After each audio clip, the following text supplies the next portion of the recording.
हाय दोस्तों, मैं राजीव मिश्रा आप सभी लोगों का एक्सीलेंट क्लासेस भी स्वतंत्र में हार्दिक स्वागत करता हूं।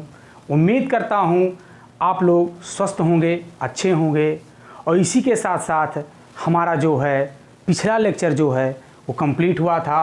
पिछले लेक्चर में हम संप्रदाय का 3 टॉपिक की चर्चा किए हुए थे, जिसमें पहला टॉपिक हमने चर्चा किया था संरचनावाद की चर्चा किया था और संरचनावाद में हमने समझा था और वहाँ पर देखा था कि संरचनावाद जिस तत्व अध्ययन करता है जिस तत्व की वो क्या है, मानसिक के जो तत्व होते हैं उसमें बनावट में आते हैं, उन पर हमने अध्ययन किया था कि मस्तिष्क किस तरीके से कार्य करता है। और हम दूसरा टॉपिक लिए थे वो क्या था, प्रकारवाद था, कि हम बात किए थे कि मानसिक जो मस्तिष्क है उसके बाह्य जो हैं कार्य हैं वो किस तरह से है। उसके बाद में हमारा तीसरा आया था व्यवहार की, हमने चर्चा की थी जिसको व्यवहारवाद कहते हैं। और व्यवहारवाद में मैंने एक विस्तृत चर्चा की थी और उसमें कुछ जो महत्वपूर्ण उसके उस विचारधारा से यानी उस संप्रदाय से बिलोंग करते थे उन मनोवैज्ञानिकों के विषय में एक चर्चा किया था। और वहाँ पर ये हमारा कंप्लीट हुआ था मात्र 3 टॉपिक। उसके आगे हम बात करते हैं तो हमारा नेक्स्ट संप्रदाय जो होगा वो होगा मनोविश्लेषणवाद। तो आइए उस पर हम विस्तृत चर्चा करते हैं।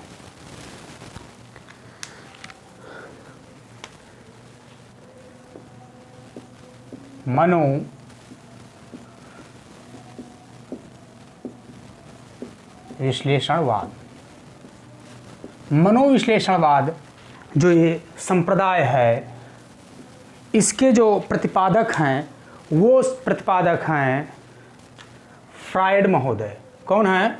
फ्रायड महोदय हैं।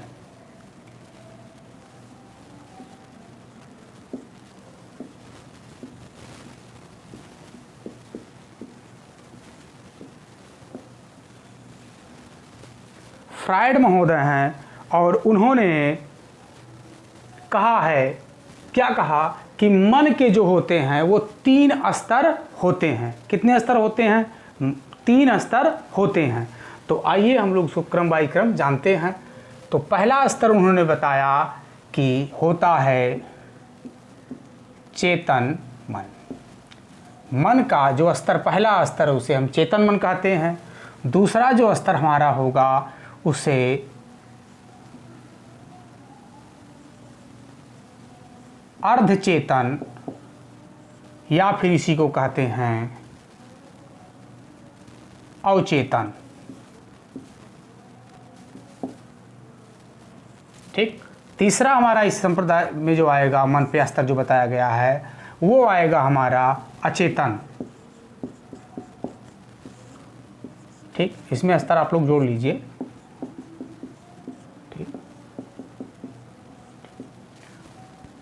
तो यहाँ पर हमने जाना कि 3 स्तर इसके होते हैं, चेतन मन, अर्धचेतन मन जिसको हम अवचेतन मन भी कहते हैं, और फिर अचेतन। और यहाँ पर कहा गया कि ये मन के जो 3 स्तर होते हैं इनमें सबसे ज़्यादा जो मनुष्य के व्यवहार पर सक्रिय होता है, ठीक है ना, तो कौन सा होता है? वो होता है अचेतन मन। ठीक। मनुष्य के व्यवहार पर सबसे ज़्यादा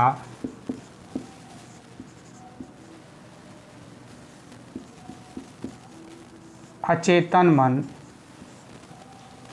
मनुष्य के व्यवहार पर सबसे ज़्यादा अचेतन मन का प्रभाव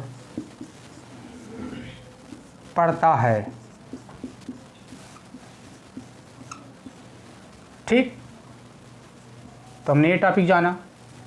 उसके बाद में विलियम फ्रायड महोदय जो हैं इन्होंने एक स्टेटमेंट दिया।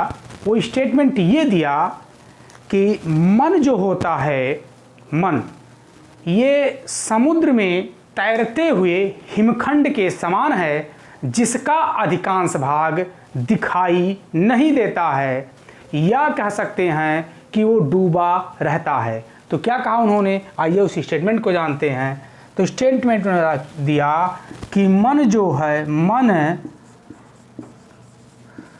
समुद्र में तैरते हुए हिमखंड के समान होता है, जिसका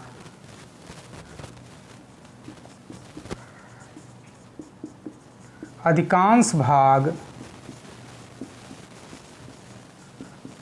दिखाई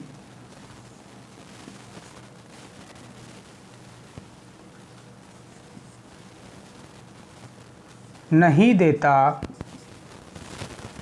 या कह सकते हैं या डूबा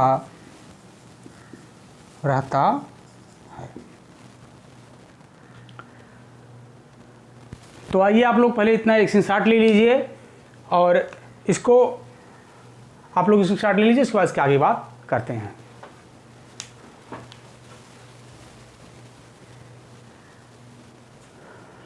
तो चलिए हम लोग इसमें जानते हैं, तो हमने पहले इसको जान लिया, आप लोग इसका स्क्रीनशॉट ले चुके हैं।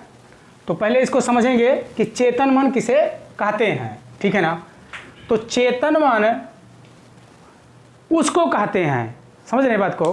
चेतन मन जुड़ा है किसे, चेतना शब्द से जुड़ा है, यानी कि जो हमारी संवेदी अंग हैं उनके द्वारा जो प्रथम हमें सूचनाएं प्रदान होती हैं, क्या होती हैं, संवेदी अंगों द्वारा जो प्रथम सूचना हमें प्रदान होती है वो किस किस को प्रदान होती है, इसी चेतन मन को प्रदान होती है। और इसी चेतन मन में पहली बार जब हम कोई चीज़ देखते हैं, सुनते हैं, समझते हैं तो क्या होता है, तुरंत हमारे चैतन्य अवस्था में जाता है। और क्या होता है, इसी को चैतन्य कहते हैं, चैतन्य कहते हैं, चैतन्य भी कहते हैं। और यहाँ पे जो दूसरा हमारा आया अर्धचेतन मन, अर्धचेतन मन का यहाँ पे तात्पर्य इससे है कि जब हम किसी चीज़ को बार बार पुनरावृत्ति ना करके उसे हम कुछ समय के लिए छोड़ देते हैं तो हमारे किस अवस्था में चली जाती है, अर्ध सुप्त अवस्था में चली जाती है, जहाँ पर वो स्टोर के रूप में पड़ी रहती है, ठीक है ना। जब हम उसे दोबारा रिपीट करते हैं तो उस किस्में अपने चैतन्य अवस्था में पुनः दोबारा आ जाती है। यानी हम इसको कह सकते हैं कि पूर्व में सीखी गई चीज़ें जो हमने सीखा है उसको जब हम दोबारा रिवीजन करते हैं तो कहाँ पे आ जाती है, चेतन अवस्था में आ जाती है, यानी चैतन्य अवस्था में जागृत हो जाती है। और जो चीज़ें उसी अवस्था में पड़ी रहती है तो उसी को क्या कहते हैं, अर्धचेतन मन कहते हैं। उसके बाद में हमारा तीसरा आता है, ये क्या आता है, अचेतन मन, ठीक है, अचेतन। और इसका मतलब यहाँ पर हुआ कि जो चीज़ें लगभग हमारे मेमोरी में तो सेव हैं लेकिन वो विस्मृति के कगार पर पहुंच गई हैं, इसी को क्या कहते हैं, अचेतन मन, यानी सुप्त अवस्था में पड़ी हुई चीज़ें जो जागृत नहीं हैं, क्या हैं, सुप्त अवस्था में, सुप्त अवस्था में पड़ी, ठीक। तो इतना चीज़ हम लोग यहाँ पे समझ लिए। इसके बाद में हम अगला जानेंगे इसमें, तो आप लोग इतना स्क्रीनशॉट ले लीजिए आप लोग। उसके बाद में इसकी जो विस्तृत चर्चा है जब हम आगे चल के पढ़ेंगे तो हम वहाँ पे करेंगे। बाकी संप्रदाय में जो चीज़ें हैं, जो प्रश्न जहाँ से बनेगा, प्रश्न जब भी संप्रदाय से बनेगा तो वो डायरेक्ट, एक बात जान लीजिए आप, वो डायरेक्ट सीधा ही प्रश्न करेगा, वो घुमा करके प्रश्न नहीं करेगा। क्योंकि अभी तक जितनी परीक्षाएं हुई हैं उतने सारे परीक्षाओं का विश्लेषण करने के बाद हम इस चीज़ पे निष्कर्ष पे निकले हैं कि उसमें जब भी पूछा गया तो किसने पूछा गया, डायरेक्ट पूछा गया। यानी पूछेगा कि मनोविश्लेषणवाद के प्रतिपादक कौन हैं या जनक कौन हैं, तो आपको डायरेक्ट उत्तर देना होगा विलियम फ्रायड महोदय हैं, ठीक है ना। उसके बाद में वो पूछेगा कि विलियम फ्रायड महोदय ने मन के कितने स्तर बताए हैं, तो उन्होंने 3 स्तर बताया है, पहला स्तर चेतन मन, दूसरा अर्धचेतन या अवचेतन, और तीसरा होता है अचेतन। ठीक है ना। चेतन का मन होगा मतलब यहाँ निकलेगा चैतन्य अवस्था से निकलेगा, और यहाँ पर इसका मतलब निकलेगा कि अर्धसुप्त, अर्धसुप्त अवस्था। ठीक। और यहाँ पे अचेतन स्तर की मतलब सुप्त अवस्था में पड़ी की बात करेंगे। और फिर उन्होंने कहा कि मनुष्य के व्यवहार पर सबसे ज़्यादा अचेतन मन प्रभाव डालता है, यानी अचेतन मन का ज़्यादा प्रभाव पड़ता है। और उन्होंने एक स्टेटमेंट भी कहा था कि मन जो होता है वो समुद्र में तैरते हुए हिमखंड के समान होता है, जिसका अधिकांश भाग या तो दिखाई नहीं देता है या फिर वो क्या होता है, डूबा रहता है। उसके बाद में हम आइए चर्चा करते हैं इसके अगले में। वो है कि विलियम फ्रायड महोदय ने ये कहा कि मन पर 3 शक्तियां काम करती हैं। कौन सी काम करती हैं? 3 शक्तियां काम करती हैं। तो आइए उसको हम क्रमवाई जानते हैं और फिर आप लोग देखिए। इसको हो गया, चलिए इसको मिटाते हैं।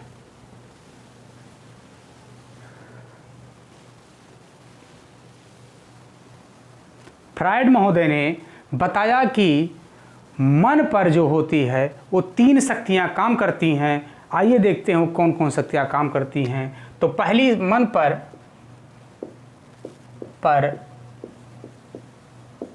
3 शक्तियां शासन करती हैं। ठीक।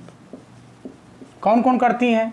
तो पहला जानेंगे जिसको कहते हैं इदम। ठीक। दूसरा इसमें होगा अहम। तीसरा इसमें होगा परम अहम। ठीक। इसको कहेंगे आईडी, इसको कहेंगे ईगो। ठीक। इसको सुपर ईगो। ठीक। अब आइए एक एक के विषय में जानते हैं। जो इदम होता है ना, इसका संबंध जो होता है वो किससे होता है? सुख के सिद्धांत से होता है। ठीक। सुख का सिद्धांत, सुख का सिद्धांत। और ये जुड़ा होता है किससे? वंशानुक्रम से। किससे जुड़ा होता है? वंशानुक्रम से। ठीक। यानी इदम जो होता है ये किस पे काम करता है? ये मतलब शासन करता है, ये करता है सुख के सिद्धांत के हिसाब से शासन करता है। और किससे जुड़ा होता है? वंशानुक्रम से जुड़ा होता है। और जब हम वंशानुक्रम की बात करेंगे तो यहाँ पर 2 चीज़ें आएंगी। पहली तो आएगी जीवन मूल प्रवृत्ति, दूसरा आएगा इसमें क्या आएगा? काम प्रवृत्ति। काम। ठीक। जीवन मूल प्रवृत्ति जो होती है इसी को इराज कहते हैं। ठीक। ये मोस्ट इंपॉर्टेंट है, आप लोग जान लीजिए। यहाँ से ये प्रश्न जो है ज़्यादा संभावना है किस टॉपिक से अगर प्रश्न उठाएगा तो यहाँ से उठाने के लिए चांसेस ज़्यादा बनते हैं, और मोस्टली ज़्यादातर उठाया भी है, इसलिए मैं बता रहा हूँ। और इसको क्या कहते हैं? लिबिडो। ठीक।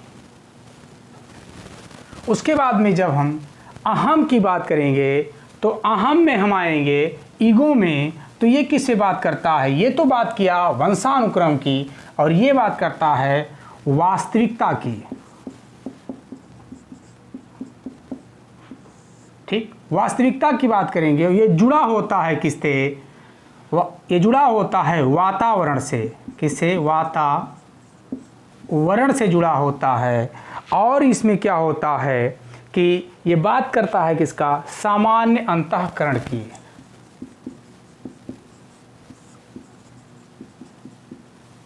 अंतःकरण की बात करता है।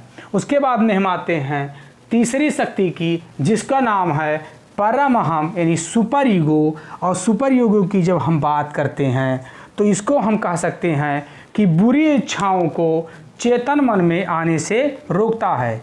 ये क्या करता है? बुरी इच्छाओं को चेतन मन में आने से रोकता है। कौन रोकता है? यही है सुपरम अहम। ठीक, बुरी इच्छाओं को चेतन मन में आने से रोकता है। और ये काम फिर किसका किया? तो ये जब बुरी इच्छाओं को रोकता है तो किसका काम किया? ये काम करता है प्रहरी का। ठीक, इसको हम कहते हैं कवच कह सकते हैं। ठीक है, और यही जो है परमहम जो होता है, परमहम जो होता है, ये क्या करता है कि एक आप लोग स्टेटमेंट सुने होंगे कि मृत्यु मूल प्रवृत्ति, मृत्यु मूल प्रवृत्ति। ठीक, जिसको क्या कहते हैं? जिसको कहते हैं थानाटॉस। क्या कहते हैं? थानाटॉस।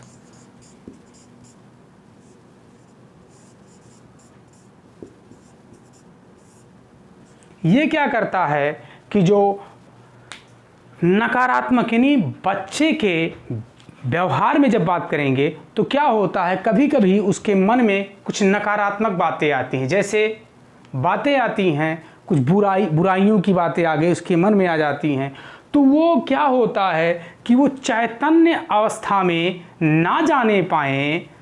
तो ये कौन रोकता है? यही रोकता है क्या? परमहम, जिसको सुपर ईगो कहते हैं। और जिसमें बात ये होती है कि बच्चा यहाँ तक सोच लेता है, या व्यक्ति या मनुष्य जिसको कहते हैं, वो यहाँ तक सोच लेता है कि उसके दिमाग में मृत्यु जैसे चीज़ें आ जाती हैं और वो सुसुप्त अवस्था में पड़ी होती हैं। लेकिन यही प्रहरी का काम करता है जो रोकता है उसे, कहाँ पर? चैतन्य अवस्था में जाने से।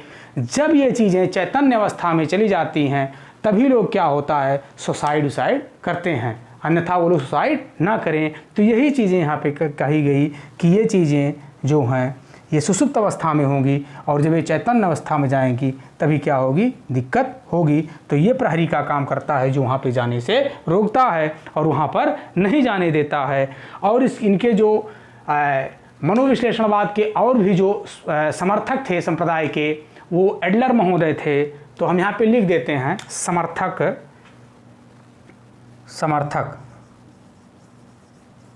ठीक, तो समर्थक कौन थे? एडलर महोदय थे। ठीक, इसमें आएंगे, एडलर के बाद में आएंगे युंग और एक आते हैं जुंग। इन्हीं को युंग या जुंग कहते हैं। तो इनके समर्थक थे और इस तरह से मनोविश्लेषणवाद कंप्लीट हुआ। अब हम बात करते हैं इसमें मनोविश्लेषण के बाद में हम बात करते हैं अव्ययीवाद संप्रदाय की बात करेंगे। तो आप लोग इसका स्क्रीनशॉट ले लीजिए, उसके बाद में हम उसकी बात करते हैं। हो गया स्क्रीनशॉट? चलिए इसको मिटाते हैं पहले।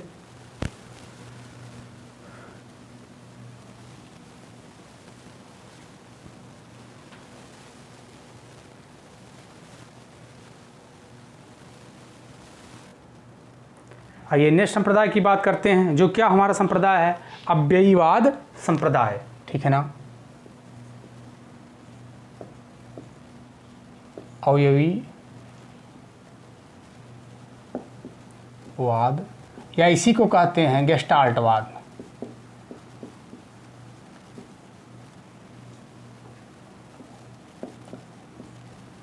तो इसके प्रतिपादक जो हैं गेस्टाल्टवाद के, ये हैं वर्दीमर महोदय हैं, वर्दीमर महोदय हैं। और इनके जो सहयोगी हैं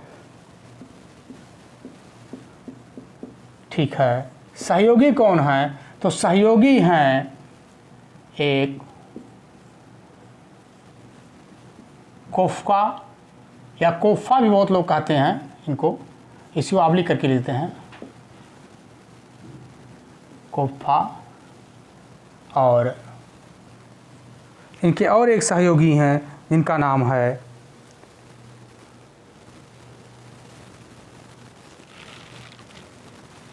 कोहलर महोदय।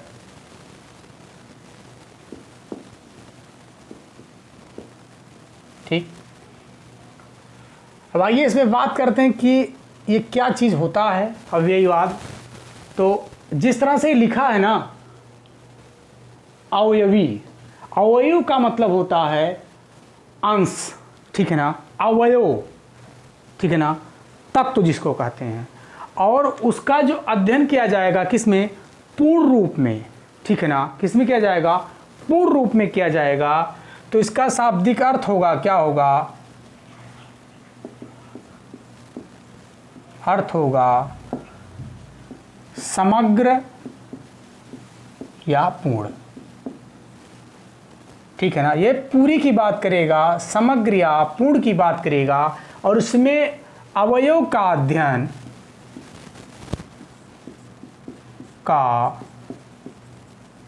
अध्ययन जो होगा अवयवी के रूप में किया जाता है। ठीक, अर्थ होगा पूर्ण या समग्र और इसका अर्थ होगा अंश। ठीक ठीक, और यहीं से एक सूत्र निकल कर आया। सूत्र क्या था कि पूर्ण से अंश की ओर। तो ये सूत्र गेस्टाल्टवादियों ने ही दिया था। और यहाँ से एक सूत्र निकल करके आया जिसका नाम था, सूत्र था शिक्षण सूत्र जिसे कहते हैं। शिक्षण सूत्र निकल करके आया। और शिक्षण सूत्र क्या था? पूर्ण से अंश की ओर, पूर्ण से अंश की। तो ये शिक्षण सूत्र यहाँ से निकल करके आया था। और ये शिक्षण सूत्र गेस्टाल्टवादियों का ही था, जिसमें वर्दीमर महोदय थे और उनके सहयोगी थे कोफ़ा और कोहलर महोदय थे। बाद में कोहलर महोदय ने अपना एक अलग सिद्धांत दिया। और सिद्धांत क्या था कोहलर महोदय का? तो कोहलर महोदय का जो सिद्धांत था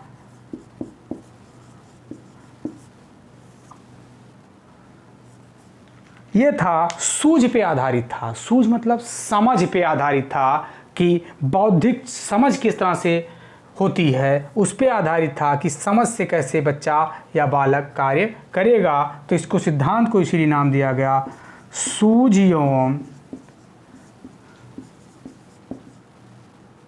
अंतर दृष्टि का सिद्धांत।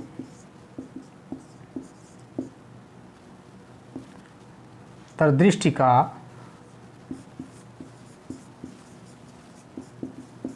और इसको कोहलर महोदय ने दिया था। और कोहलर महोदय ने इसको दिया। और इसमें ये चीज़ें कहा गई कि जब भी इसमें बात किया जाएगा तो इसमें बात क्या होगी? समझ की बात होगी। यानी कोई भी कार्य जब वो सूझ के साथ यानी समझ के साथ की जाएगी तो यहाँ पर उस तत्व की बात की जा रही है। और इनके जो और सहयोगी थे जो इस विचारधारा से बिलोंग करते थे वो कौन थे? उनका नाम हम आइए जानते हैं। तो एक आता है इसमें प्रयोजनवाद, नहीं प्रयोजनवाद नहीं कहते, ह्यूरिस्टिक यानी खोज, ठीक है ना, खोज की बात करेंगे। और एक प्रोजेक्ट प्रणाली की बात करेंगे हम। तो आइए पहला इसमें देखते हैं कि प्रोजेक्ट प्रणाली। ठीक, और दूसरे की बात हम करेंगे इसी में आएगा ह्यूरिस्टिक।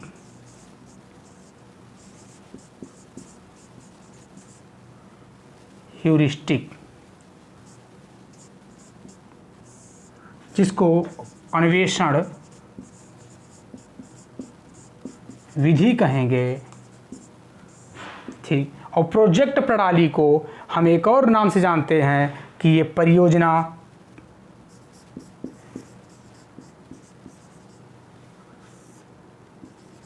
विधि। ठीक, तो प्रोजेक्ट प्रणाली या परियोजना विधि के जो जनक थे वो कौन थे? किलपैट्रिक महोदय थे।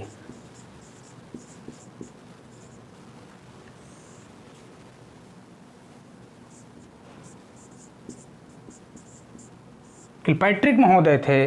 और ह्यूरिस्टिक या अन्वेषण विधि के जो जनक थे वो आर्मस्ट्रांग महोदय थे।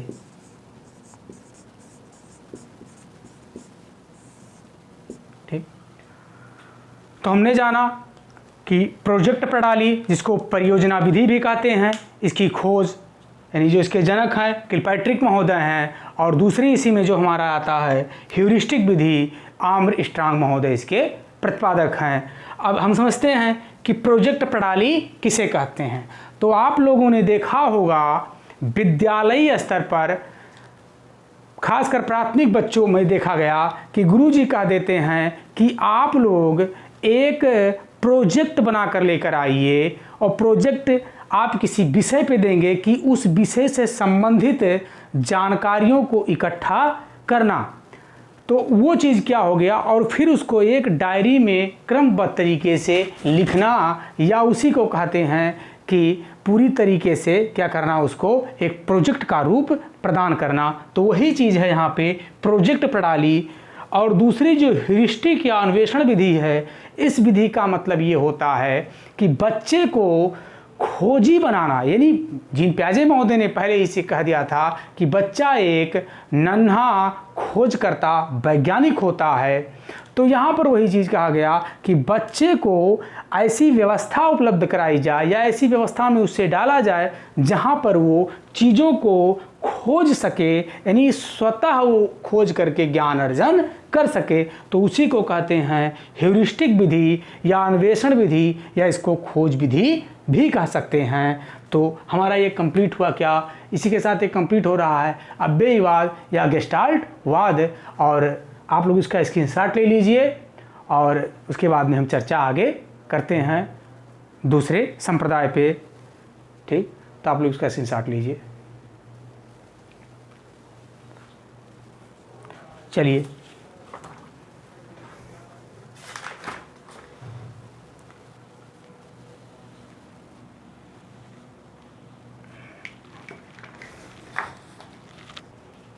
आइए हम नेक्स्ट संप्रदाय पे बात करते हैं, जिसे हम कहते हैं प्रयोजनवाद या प्रेरकीवाद।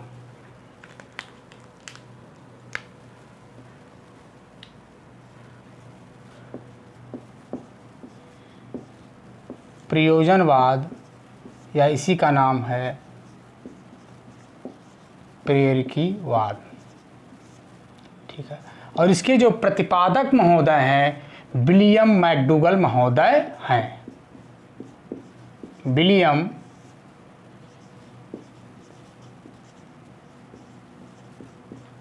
मैकडूगल हैं। ठीक, और प्रयोजनवाद में, या इसी को हम प्रेरकीवाद कहते हैं, तो हमने जाना पहला इसमें किसके प्रतिपादक कौन हैं। तो इसके प्रतिपादक हैं विलियम मैकडूगल महोदय हैं। और इसमें ये चीज़ें कही गई प्रयोजनवाद में कि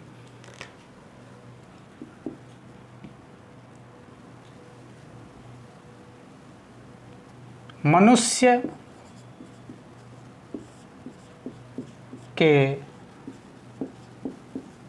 व्यवहार में परिवर्तन को, मनुष्य के व्यवहार में परिवर्तन के लिए प्रेरणा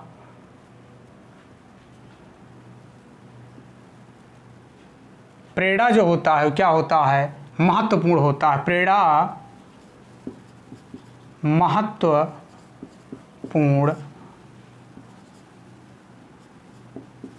उत्तरदायी होता है। उत्तरदायी होता। यानी इसमें इस बात को कहा गया कि मनुष्य के व्यवहार में परिवर्तन के लिए प्रेरणा सबसे ज़्यादा अहम भूमिका निभाती है। तो हम जानते हैं कि यहाँ पर जो प्रेरणा शब्द आया, कहाँ पर प्रेरणा शब्द आया, तो हम इसमें दूसरा लाइन में जानेंगे कि प्रेरणा कहते किसे हैं और प्रेरणा होता क्या है। तो जानिए कि प्रेरणा उसको कहते हैं जो बाह्य रूप से या आंतरिक रूप से, इसके दो प्रकार हैं प्रेरणा के, बाह्य या आंतरिक, जो कार्य करने के लिए बाह्य या आंतरिक शक्तियाँ जो हमें प्रदान होती हैं वही क्या हैं, प्रेरणा है। ठीक है, किसी भी कार्य को करने के लिए बाह्य व आंतरिक रूप से जो प्रेरक शक्तियाँ हमें प्रदान की जाती वही क्या हैं, प्रेरणा हैं। और ये पहली होगी आंतरिक होगी प्रेरणा,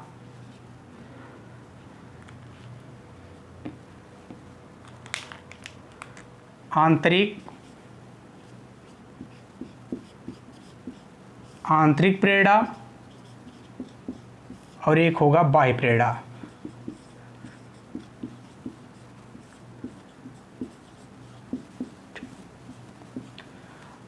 ये होता है अस्थाई होता है और ये अस्थाई होता है। अब जानिए अस्थाई क्यों होता, अस्थाई क्यों होता है। आंतरिक प्रेरणा उस प्रेरणा को कहते हैं जब बालक स्वयं से प्रेरित होकर के किसी कार्य को करता है तो उसे वो सीखने में आसानी एवं सहज अनुभूति होती है और वो बहुत ही जल्दी उस कार्य को सीख जाता है। और ये काफ़ी समय तक क्या होता है, अस्थाई होती है।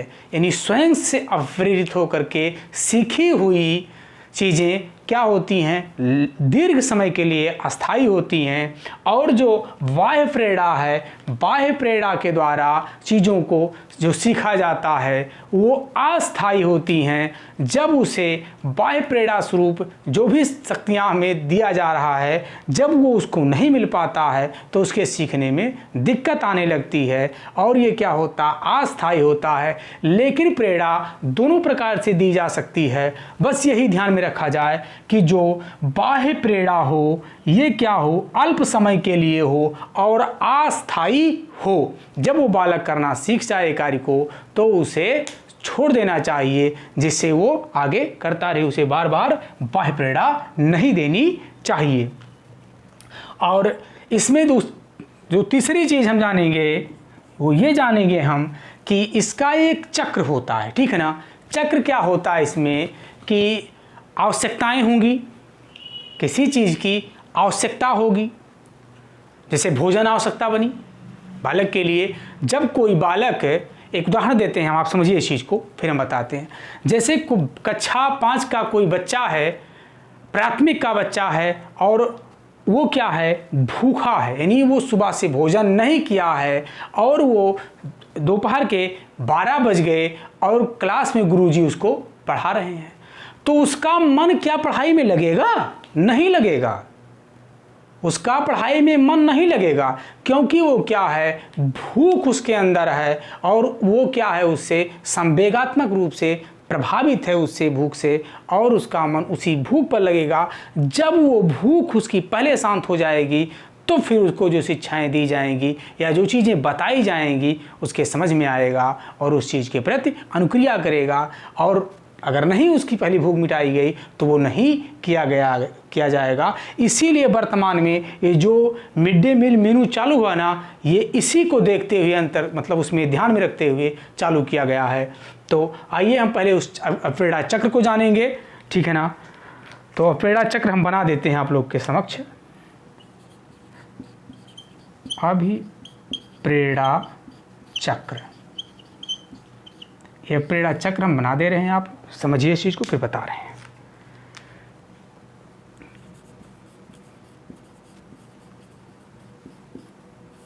आवश्यकता,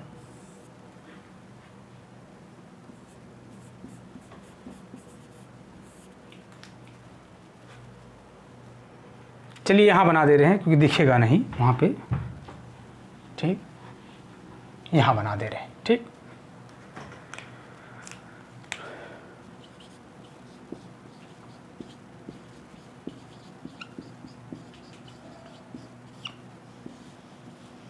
ठीक है। तो आवश्यकता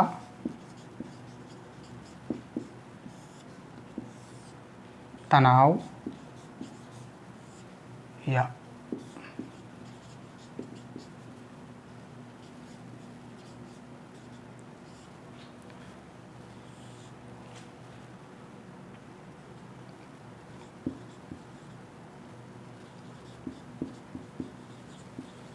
लक्ष्योन्मुखी कार्य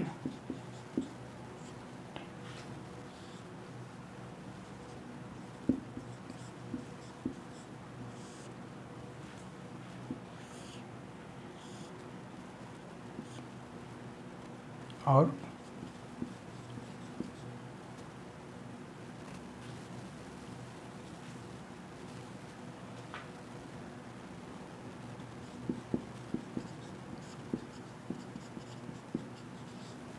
ठीक,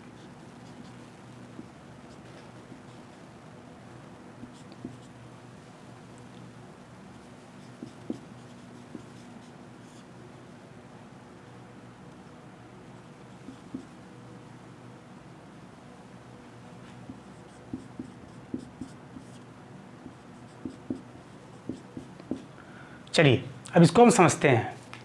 जैसे हमने भी आप एग्जाम्पल आप लोग को दिया था जिस भोजन शब्द पे, उसी को हमने इसको टारगेट रख के बता रहा हूँ कि जब किसी बच्चे को भोजन लगेगा, यानी उसकी प्राथमिक आवश्यकता क्या बनी, भोजन बनी, और उसके बाद में वो उसमें क्या होगा, तनाव पैदा होगा, जिसको मनोवैज्ञानिक भाषा में अंतर्नोद कहते हैं।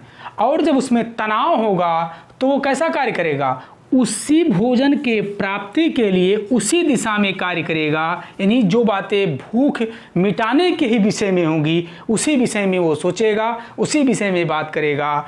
तो वो उसके लिए लक्ष्योन्मुखी कार्य करेगा, और वो कार्य जब करेगा और जब उसे उद्दीपन की प्राप्ति अर्थात भोजन उसे जब प्राप्त हो जाएगा तो क्या होगा, उसके बाद में उसके तनाव में कमी आएगी, और जब उसके तनाव में कमी आएगी तभी क्या हुआ, उसकी आवश्यकताओं की पूर्ति हो गई। तो ये पूरा विफ्रेडा चक्र था, और इस चीज़ को समझ गए होंगे, उम्मीद है आप लोग।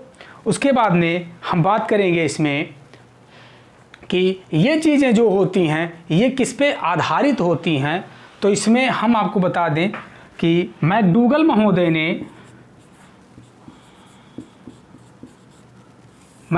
महोदय ने 14 प्रकार के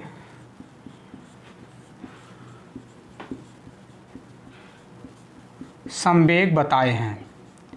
कितने बताए हैं, 14 प्रकार के मैकडूगल महोदय ने संवेग बताए हैं, और 14 प्रकार की ही क्या होती है, मूल प्रवृत्ति होती है।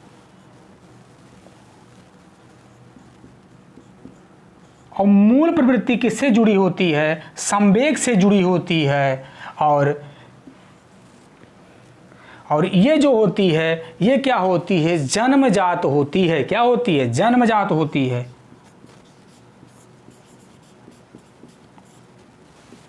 जन्मजात होती है, यानी इसको अर्जित नहीं किया जाता है। ये क्या होता है कि हमें आनुवंशिक रूप से ही प्राप्त होती है। और हर व्यक्ति के अंदर, चाहे वो जो बालक हो चाहे वो एक वयस्क हो, उसके अंदर 14 प्रकार के क्या होंगे, संवेग पाए जाएंगे। हाँ, शिशु बच्चे को छोड़ करके, यानी जिस वयस्क की हम बात करेंगे, इसमें एक वयस्क व्यक्ति की बात करेंगे जिसकी उम्र 18 साल या 16 साल हो जाए, उसकी बात कर रहे हैं। शिशु बच्चे की बात यहाँ पे नहीं कर रहे हैं, क्योंकि कुछ मनोवैज्ञानिकों ने अलग अलग अपना तथ्य दिया है कि शिशु बच्चे के अंदर 3 संवेग होते हैं जन्म के समय। तो उसकी बात हम चर्चा विस्तृत में अलग टॉपिक पे करेंगे, जिसको हम पढ़ाएंगे विकास के क्रम में। तो वहाँ पर चर्चा हम उसकी करेंगे और विस्तृत चर्चा करेंगे, बढ़िया बताएंगे। बस यहाँ इतना ही जान लीजिए कि मैकडूगल महोदय ने 14 प्रकार के संवेग बताए हैं और ये संवेग किससे मूल प्रवृत्ति से जुड़े होते हैं और ये क्या होते हैं, जन्मजात होते हैं, अर्जित नहीं होते हैं। और हमने समझा कि जो प्रेरणा चक्र हमारा है इसको हमने समझा कि आवश्यकता भोजन है हमारी, और भोजन के नाते जब भूख लगा है बच्चे को तो उसमें तनाव पैदा होगा, अंतर्नोद होगा और उसके कारण वो क्या होगा, उसी दिशा में कार्य करेगा। और जब उसे उसकी प्राप्ति हो जाएगी, उद्दीपन की प्राप्ति हो जाएगी, तो उसमें क्या होगा, उस उद्दीपन प्राप्ति के बाद उसके तनाव में कमी आएगी और इसी के साथ एक पूरी प्रेरणा चक्र कंप्लीट होती है। हमने बात इसी में टॉपिक में किया कि प्रेरणा 2 प्रकार से होते हैं, एक आंतरिक एक बाह्य होती है। आंतरिक प्रेरणा क्या होती है, अस्थायी होती है। बाह्य प्रेरणा क्या होती है, अस्थायी होती है। और इसके जो प्रतिपादक हैं वो विलियम मैकडूगल महोदय हैं। और इसी के साथ में हमारा ये लगभग कितना 6 संप्रदाय कंप्लीट हो गए हैं और आगे हम बात करेंगे। तब तक के लिए आप सभी लोगों का धन्यवाद, आप सभी लोगों को। और आप लोग इस चैनल को लाइक करिए, शेयर करिए, सब्सक्राइब करिए। All the best.